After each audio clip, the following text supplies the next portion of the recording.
uma aula a gente assistiu. Mas eu queria colocar só três observações aqui, antes de fazer esse pergunta, a gente ser bem rápido. Depois da explicação do Silvio, né, anteriormente, e agora a explicação da Magadá, a gente está realmente vendo, se colocou lá no slide dele, que realmente os caras são vocês, né? Porque tanta coisa que a gente tem que olhar, que realmente a função do conselheiro é de extrema importância dentro da RPPS, né? Toda aquela parte de investimento, toda aquela parte de escolha de qual é o melhor investimento, agora a questão da concessão de benefícios. Mas eu queria colocar uma questão em relação à fiscalização da concessão dos benefícios. Eu acho que o Conselho também tem um papel muito grande de estar próximo aos tribunais de contas, porque o que eu vejo muito é o gestor lá no Tribunal de Contas preocupado com a prestação de contas dele. Mas eu não vejo os conselhos irem ao Tribunal de Contas para pedir mais agilidade na análise dos processos para fins de compensação previdenciária. Eu não vejo os conselhos irem aos tribunais de conta para estar lá nas sessões das câmaras do pleno para verificar se não está tendo alguma decisão casuística. Porque nos tribunais de conta tem decisões casuísticas também. Então, acho que os conselhos também têm que estar próximos, mostrando ao Tribunal de Contas que não é só o gestor que está tomando conta ali. Muitos de vocês, pela própria composição, são pessoas que vão receber benefícios ou já recebem benefícios.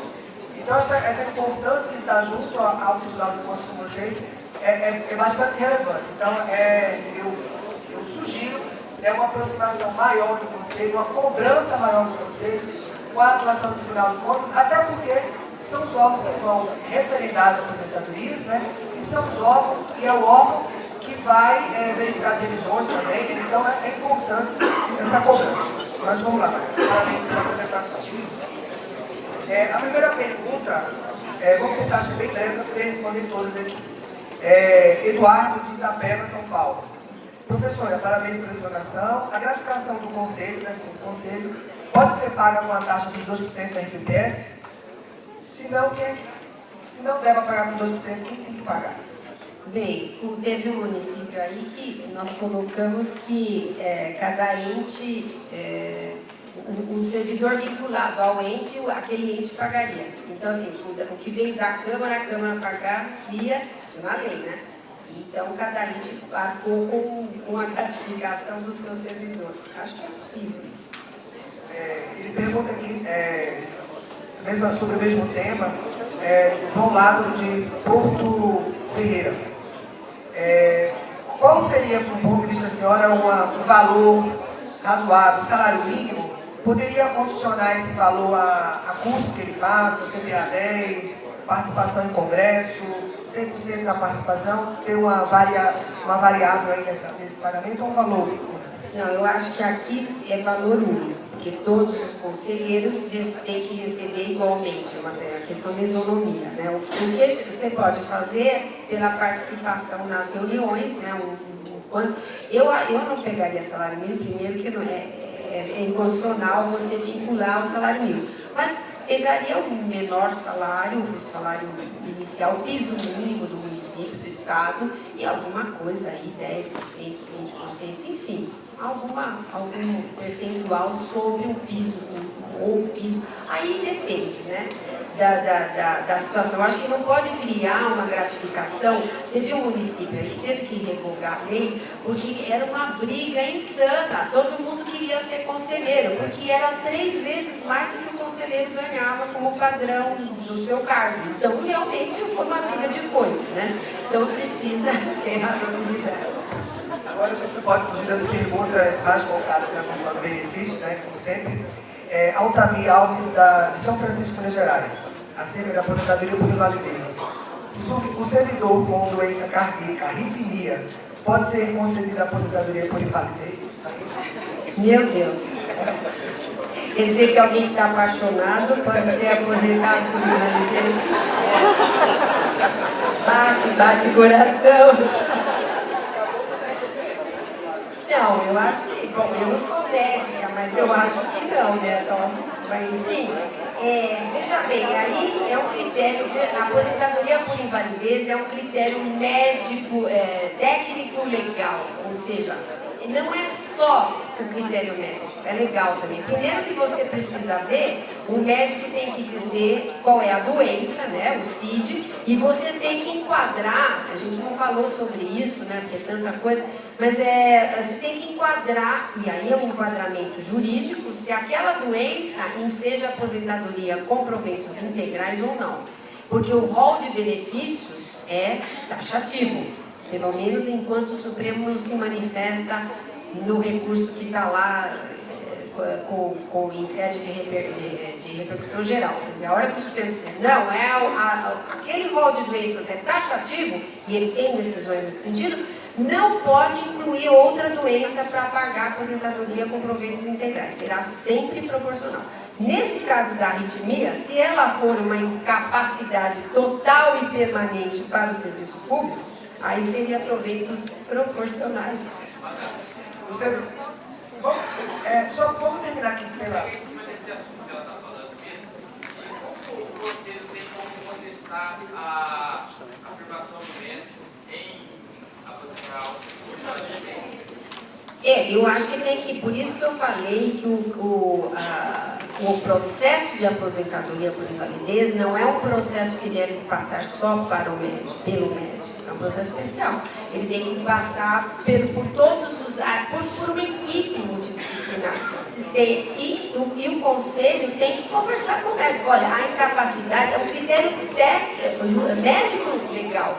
Porque se ele não está incapaz total e parcial, porque aí o médico tem que afirmar que ele está totalmente incapaz para o serviço público.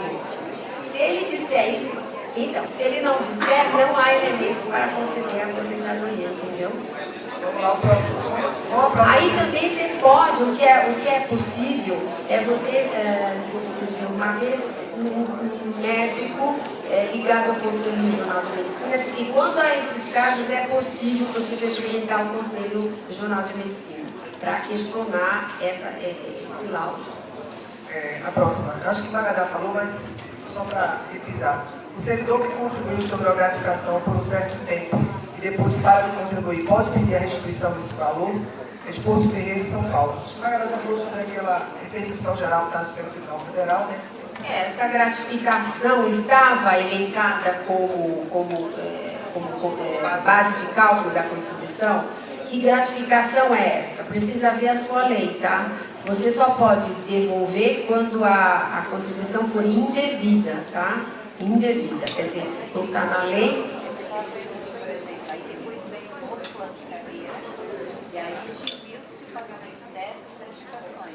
Mas quando ela contribuiu, estava na lei? Então não pode, então é legal. A próxima é Sueli, de Governador Valadares. O professor pode ou não ser readaptado em outro setor? Por exemplo, Secretaria de Educação para prestar serviços administrativos. Pode e deve. O professor, há inúmeras decisões sobre isso. O professor readaptado, e recentemente houve uma decisão do Tribunal de São Paulo, em que o sindicato dos professores pediu que os professores readaptados, tivessem direito à aposentadoria especial quando? Na escola e na Secretaria de Educação.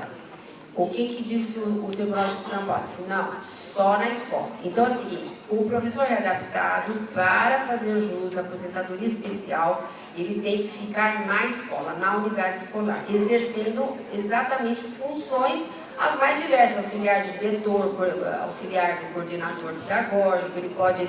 São inúmeras as tarefas que tem na escola para serem feitas, até para o professor, sala de leitura, enfim, informática, ele pode cuidar de toda essa parte, biblioteca também, existem encarregados de sala de leitura que são professores que vão direcionar os alunos para a leitura, é muito importante, né? Leitura.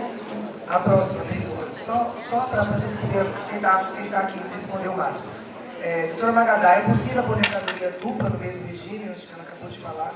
Homem concursado em 2 momentos, professor 40 horas e professor 20 horas, servirá apenas para a questão de cálculo ou poderá ter 2 aposentadorias? Repito, para o mesmo regime de previdência próprio municipal, Tiara, Campo Formoso. Olha, o acúmulo de cargos, quando possível, que é o caso de 2 cargos de professor, professor tanto pode ser no mesmo regime ou em outro regime, no município, no estado, desde que haja compatibilidade de horário. Então é o seguinte, sempre as acumulações têm que ser examinadas. Eu acho que tem que criar principalmente na área de educação e na saúde, tem que criar comissão permanente de acúmulo.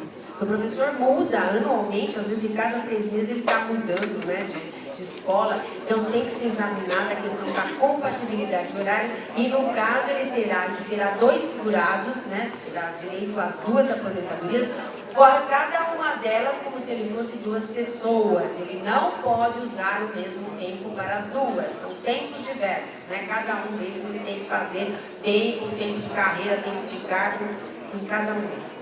Vamos focar aqui nas perguntas sobre o conselho. Os presidentes dos conselhos podem ficar à disposição dos RPPS, sendo pago pelo gestor municipal ou pelo RPPS, diante de tantas obrigações e responsabilidades? Como eu disse, nós, servidores, que eu também já fui, nós servidores, nós temos as atribuições do cargo e temos outras atribuições, como é o caso de participar de licitação, de comissão de sindicância, são atribuições que não são inerentes aos nossos cargos, mas são atribuições da administração pública. Então é por isso que muitas vezes se justifica a gratificação. Quer dizer, eu não vejo aí que o conselheiro fique à disposição. Imagino que não vai ter tempo todo para ele, vai realmente acumular funções. E é importante que ele tenha assegurado o direito de faltar no período que ele, nas reuniões, etc. Né? Isso tem que ficar assegurado no regulamento, pelo menos. Eu acho que essa mesma pergunta seria para a Marli, de Sertãozinho, no sentido de que todo conselheiro trabalha no setor público. Minha pergunta é como o conselho terá tempo para analisar tantos tópicos que envolvem o fundo da autarquia previdenciária? Veja bem que é um munus público, né? Além, não é só a gratificação, se o conselheiro for realizar bem essa tarefa, eu acho até que vocês podem criar mecanismos de premiação, né? Muita gente faz nas suas leis uma premiação para o conselheiro, ou diploma de relevantes serviços prestados, ou isso vai contar na evolução funcional importante, né? Criar na reorganização da carreira, essas pessoas que se dispuseram a acumular essas funções, terem esse tempo, pelo menos assegurado, numa evolução funcional, né? Essa pergunta aqui eu vou tentar resumir, ela pergunta se as questões que você colocou aí com relação às atribuições do Senado, questão de concessão de benefício, se essas atribuições não extrapolam os limites das funções do conselheiro, já que, por exemplo, aprovar a concessão de benefício caberia ao setor jurídico e quem tem a capacidade de realmente avaliar se aquele servidor preencheu ou não os requisitos. Será que não está extrapolando essas? De maneira nenhuma. Eu não entendo fiscalização sem você poder analisar se aquele servidor implementou minimamente as condições para obter um benefício. Veja bem, nós estamos falando em despesa. Despesa, aposentadoria, despesa do regime. Como é que eu crio um órgão de fiscalização sem fiscalizar a despesa? Se a despesa foi feita devidamente, ou seja, o servidor tem uma idade, tem o tempo, é óbvio que vocês não vão analisar questões jurídicas, como eu disse, questões polêmicas, isso é preciso ter um conhecimento técnico, mas, olha gente, eu conheci conselheiro aí de Estado que era operacional e que me perguntou sobre prescrição, tá? Eram pessoas que estavam capacitadas, sim. Eu acredito muito na capacitação das pessoas e acho que elas têm condições, sim, de avaliar. E depois, quando são requisitos objetivos, eu acho que, por exemplo, vocês sabem que a aposentadoria especial do professor é dada quando? Com essas condições. Idade, tempo, 25. Não tem 25 anos. Aí está lá, não tem os 25 anos. Vocês vão, não vou aprovar, não sei. Os critérios são objetivos. A grande maioria são objetivos. Outra pergunta aqui, essa pergunta o Jefferson de Brasília, suspensão de aposentadoria, voltar a trabalhar, aposentar com salário novo, acho que não ficou muito claro, Jefferson, se ele está aí, não entendi. Jefferson, desaposentação, renúncia de aposentadoria, é a desaposentação ou renúncia? Desaposentação. Tem uma polêmica, está lá no Supremo Tribunal Federal, há dois recursos, né, com repercussão geral sobre a questão da desaposentadoria do regime geral, né?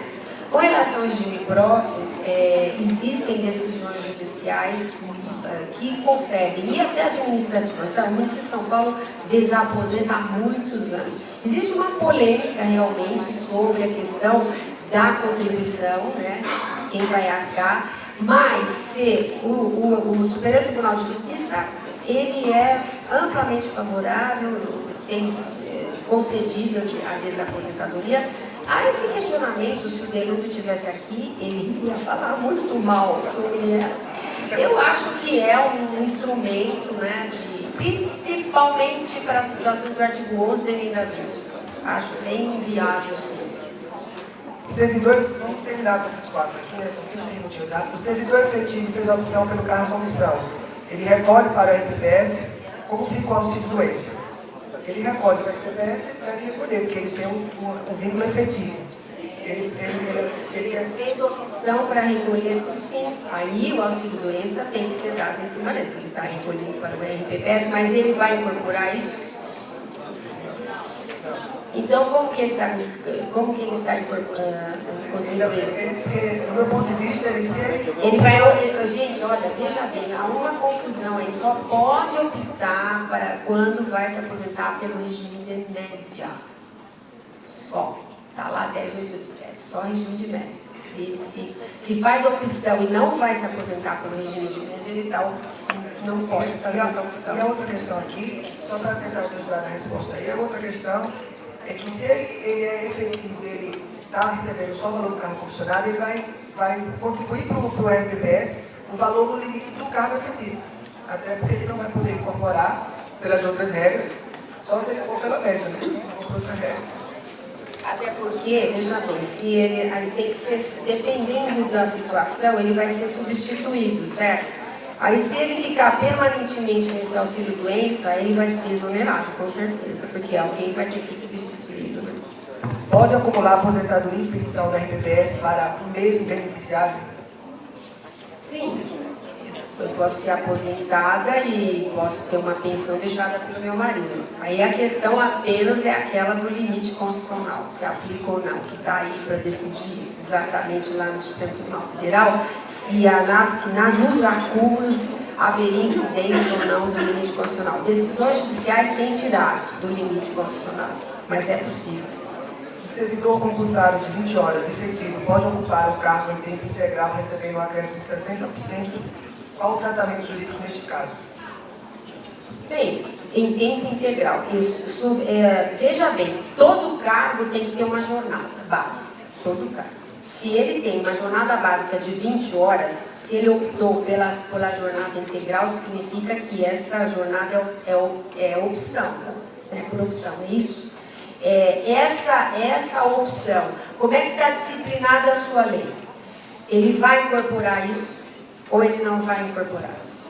Tá? A lei tem que dispor se ele vai incorporar na atividade, quantos anos ele vai ter que fazer essa jornada integral para ele incorporar na atividade. Gente, sempre incorporação na atividade não é possível incorporar para fins de aposentadoria. Isto é inconstitucional. Parágrafo 2º do artigo 40 da Constituição Federal.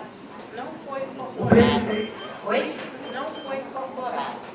Então, ele está contribuindo indevidamente. Essa é uma contribuição indevida. Se ele não existe lei, a lei tem que dispor sobre... Veja bem, nós estamos no regime de direito público, onde o princípio é o da legalidade. Eu só posso fazer aquilo que a lei autoriza. Se a lei for omissa, eu não posso fazer, exatamente o contrário. Então, a lei tem que dispor sobre essas questões. Quem vai incorporar, se não vai incorporar. Se não vai incorporar, ele não tem que estar contribuindo sobre essa coisa. Mas, tá. E aí, chegou um momento que a instituição teve que devolver. A instituição tem a obrigação de devolver? Sim, tem, porque foi indevida. Foi indevida. Aí foi indevida. Só que as duas perguntas para a gente terminar aqui. O presidente do Conselho Estadual de Previdência pode ser o presidente do Instituto de Previdência? Se sim, então ele se autofiscaliza. É aquela história, né? Eu sou fiscal de mim mesma, né? Eu sou gestor e sou fiscal. Acho que aí há um problema sério de conflito de interesses. Acaba batendo nisso, né? Gente, a última pergunta, por favor, vamos escutar aqui, né? Um servidor que ganhava um salário mínimo e passou a exercer o cargo de secretário, ganhando 10 salários mínimos. E com a lei municipal, postulou esses 10 salários mínimos e voltou para o seu cargo lá de efetivo. Qual a aposentadoria dele? 1 ou 10 salários mínimos? Bem, em primeiro lugar, secretário é agente político. O servidor é servidor. Então, são dois tratamentos diferentes. Agente político, se você... eu não posso dar para o servidor benefícios do agente político. Eu estou fazendo equiparação, a posição velha equiparação, tá? Então, assim, a lei local tem que dispor sobre isso. Essa é uma das questões mais, hoje, polêmicas, porque lá no passado, quando o secretário não era agente político, não estava na Constituição, porque o secretário ingressou no artigo 19, né, que passou lá taxativamente para dizer que o subsídio secretário, quem dispõe a iniciativa da lei é da Câmara, né, não é isso? Então, na verdade, ele ficou patente aí que ele é agente político. Então, assim, normalmente, ele não pode, e nós temos em São Paulo inúmeras decisões judiciais exatamente sobre isso. Pessoa lá no passado incorporou o adjuntar secretário, tá? Aí, quando houve um reescalonamento, uma reclassificação desses cargos, porque aí é o legislativo que dispõe, subiu mais de 70% a remuneração do secretário. Aí a pessoa pediu para incorporar as vantagens e foi negado. E aí o que aconteceu? Foi para a justiça exatamente isso. Não se pode dar para o servidor o benefício do agente político. Além do que, não existe legislação prevendo. Além do que, a paridade no cargo efetivo e não no cargo secretário. E o que existe nesses casos de incorporação é o que se chama, o Supremo chama de estabilidade financeira. O servidor tem direito apenas aos reajustes anuais daquele quanto que ele incorporou, tá? E você precisa ver aí a sua lei, altere. Professora. Foi você que perguntou, eu estava pensando que era essa. Doutora, eu sou do Instituto de Previdência de São Francisco. Não é você que é o secretário. Não, eu sou presidente do Conselho Administrativo, certo? E nem inclusive, recentemente, ele nem gosta de ir ao prefeito, né? Deixa para lá. A questão é que ele mandou uma lei para a Câmara, aprovou, né, um apostilamento, e logo que são dois amigos dele lá que queriam apostilar, apostilou e revogou a lei. Então eles estão ganhando, revogou em seguida. Estão ganhando salário de secretário. Eu queria ter essa aposentado. O que a lei diz? O que a lei diz? Que é quantos anos, né? Ficou assim um pouquinho de tempo, já apostolou? 5 anos. 5 anos.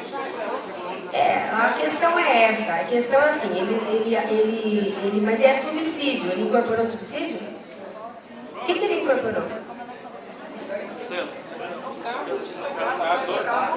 Então, mas veja bem, o cargo secretário é subsídio. Então ele não pode estar recebendo só o cargo secretário?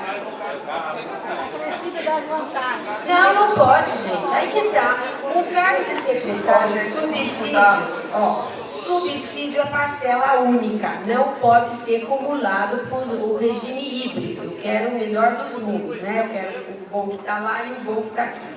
Isso é regime híbrido, não pode existir regime híbrido de remuneração. Então, se ele incorporou com a carga do secretário, ele vai receber só o subsídio. Todos os outros benefícios do cargo efetivo, ele não pode receber junto com aquilo, tá? Porque está na Constituição, subsídio é parcela única, tá? Aí, se ele apostilou, vai ser sobre o subsídio que ele incorporou. Só que esse subsídio não pode ficar com as duas.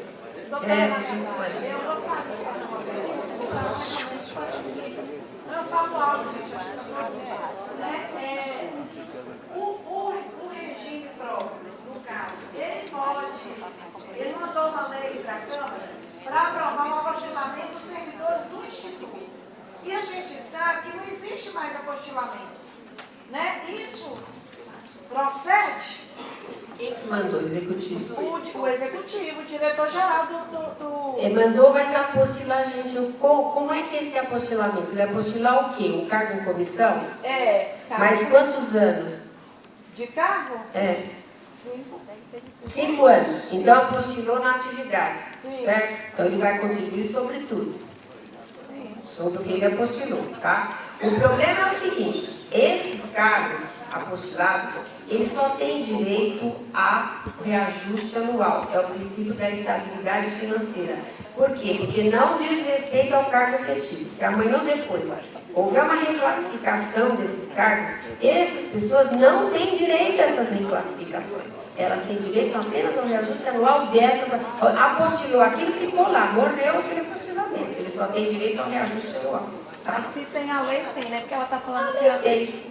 Ele basicamente ele incorporou os cargos na ativa. Isso pode fazer, né? Só que para aquelas pessoas, né? Essa sua lei é discutível constitucionalmente, porque a lei tem que ser impessoal, né? Então já caberia aí uma ação direta de inconstitucionalidade, porque a lei foi pessoal, né? Para ter dois e revogou. Nesse, no meu caso, não, né? No nosso caso. Tá, muito obrigada. Ó, gente, pelo orientado da hora, já são 18h30, né? A gente já avançou. Depois aqui fica uma muito obrigada. Agradeço a todos, por favor. Passa a palavra para